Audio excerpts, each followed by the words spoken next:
We wanted the scope and the scale of shooting on this amazing mountaintop where Edward makes their camp. But we're shooting in the fall. There's obviously no snow up there. It's also a national park, so you can't put fake snow up there. So we built the entire mountaintop on stage and dressed it with the snow that we would need for the sequence.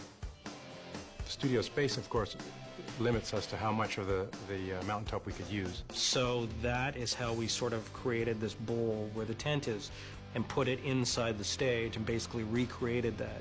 I've never actually done that kind of scale of exterior set indoors before.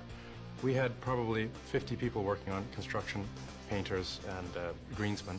And then, of course, the snow effects guys had to come in as well and snow everything over in the last 3 days. We were really pressed for time, but everyone pulled together and managed to get it done. I have to say, our set doesn't quite match. The savior is when we see them prior to entering the tent. They go in before snow, and we have a big snowfall, and then we come out into a nice crisp day, and hopefully it'll all blend together at that point. We could then control the snow, we could control the light, we could control the weather, and we could then spend 3 weeks shooting the final conflict between Victoria and Edward, which required extensive amount of stunt work and wire work.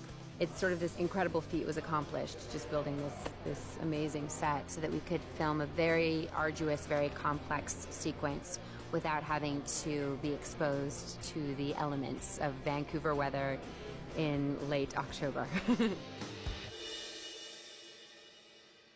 Isabella Swan, I promise to love you every moment forever. And you do me the extraordinary honor of marrying me.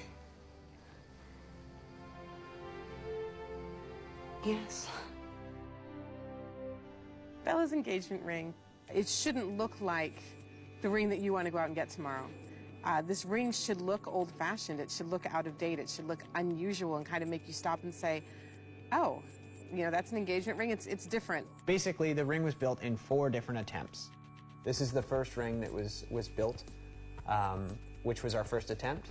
However, once they saw this, they felt it was too large and a little bit too much like a school class ring. So we moved on to the second ring and the third ring at the same time because we were in a bit of a time crunch. We ended up having one built in Portland and one built in Vancouver. Of the 2, they were happy with them but weren't exactly sold that that was the perfect ring for Bella. So what we ended up doing is having a conversation with Stephanie Meyer, who then drew us a little sketch of the ring that they ended up finally building. And this gives you an example of basically what they started with.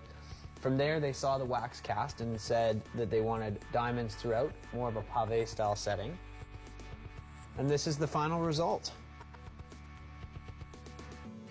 And that's how we got to that. So there it is, 14 karat white gold with 69 different cubic zirconians in a pave style setting.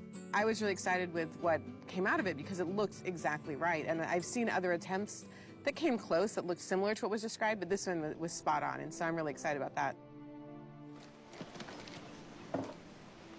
Are these all our old trip t-shirts? Mm-hmm. Get out. I saved them all. I thought they'd make a good quilt. Keep you warm up in Alaska.